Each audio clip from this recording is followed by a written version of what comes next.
Bringing in other types of objects or geometry into Unreal Engine can either be done through this quick add project button that we just looked at. Here's a few other things we can add. We can add directional, different kinds of lights, point lights, spotlights, etc. So if we try to drag one in, we can see here clearly that we have a lamp. We will look later on at lighting. Or different cameras. We looked at shapes earlier. We have a bunch of other things. If we want to have a screen or other visual effects, and clouds, etc., etc. And we can see here below the recent ones. And a few other quick ways to get something quickly built is to use either what's called Quixel Bridge, which is a 3D scanning library, which is included in Unreal Engine, or Fab, which is Epic Games' large library of objects or other kind of things that you can either buy or get for free. First, we're going to look at Quixel Bridge. We click on that.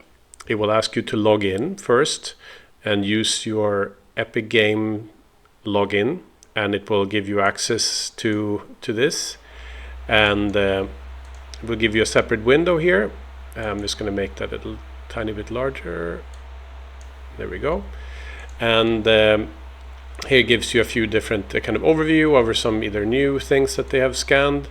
But we can also go here from home and click on, for instance, 3D assets, and we can then click on something like buildings, and let's say doors, and basically anything that we can see here in this list, we can simply, I think, click it and drag it, and it will appear in our scene. So we can take any of these. We can also click here, and I think we can get a higher quality by changing this quality and then click download. If we want higher quality, basically this is about how many polygons are used depending on how close we are going to get. I would suggest to use the standard lower quality until you get really to a level where you're doing something very detailed. And we can either then drag it in again, or we can click the add button, in which case it's going to open up a separate window from the content browsers that we're going to look at in a minute. And then from there you can drag it in. So I'm going to close this, and you can look through here. There's an incredible amount of different assets. You see here under the buildings, railings, roofs, etc. You can look at object, or you can look at collections. There's also surfaces, so that's materials that you can use here, so different kinds of concrete materials. So let's see if we can apply that to one of these cubes that we just created. Let's see if we can just drag it in and release it on that object. Yes. So now that has a concrete layer. We're going to close that and look at some other ways to bring things in. So we click on this quick add button again and go to Fab. Same thing. You will need to log in if this hasn't been done before. And this gives you access to this vast library of content that's made by the community. So we can click here on all products, or here we can also get textures, materials, but we can also get things like animations, pre-made animations for characters.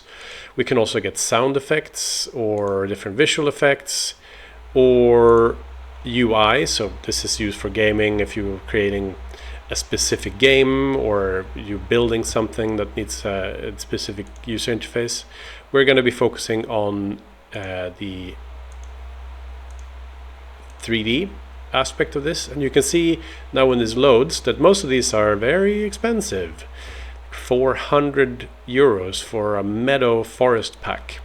You can click on these and look and see what kind of stuff you can do with it, and then usually you can also scroll all the way down and see something like an asset library of all the different things you get.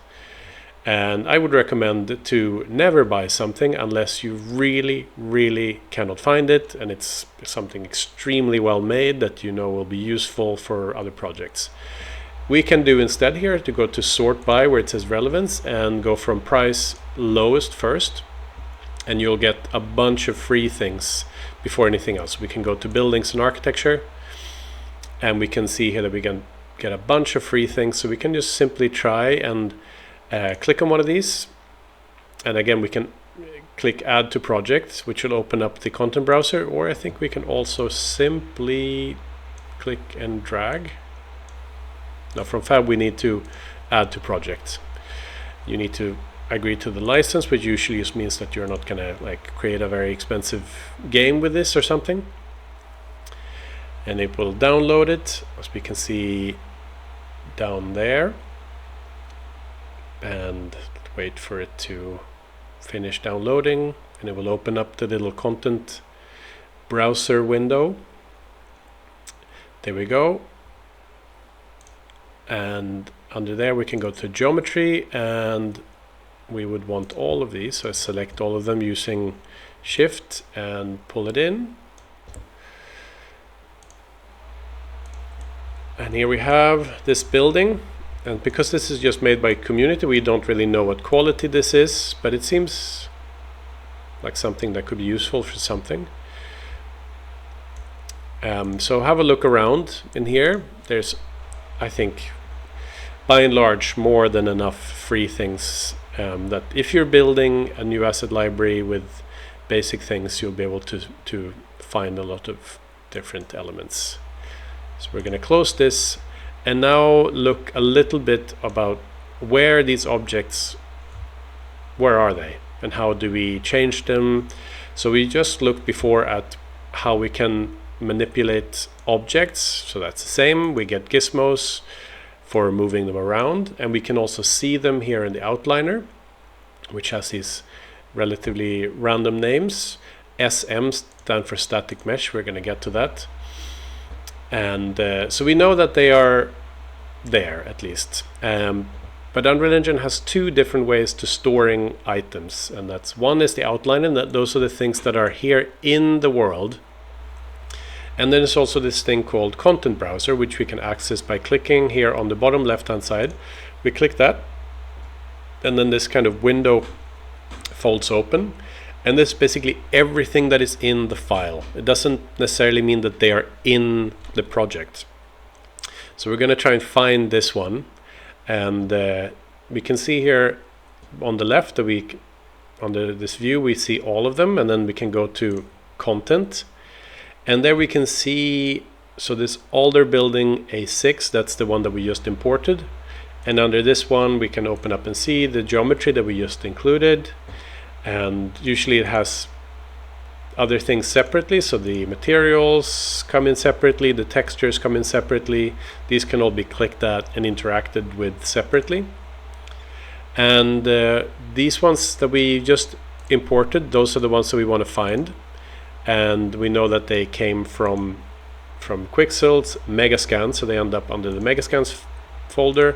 And here automatically we get folders created for 3D assets and surfaces, and we imported one surface, that's a concrete pavement, so we can go in here and see that we have the material and we have the textures, the normal albedo map and the normal map in this case. We can also then go back to 3D assets. We imported two of them, and we can see here we have the material, the textures, and the actual geometry, the static mesh.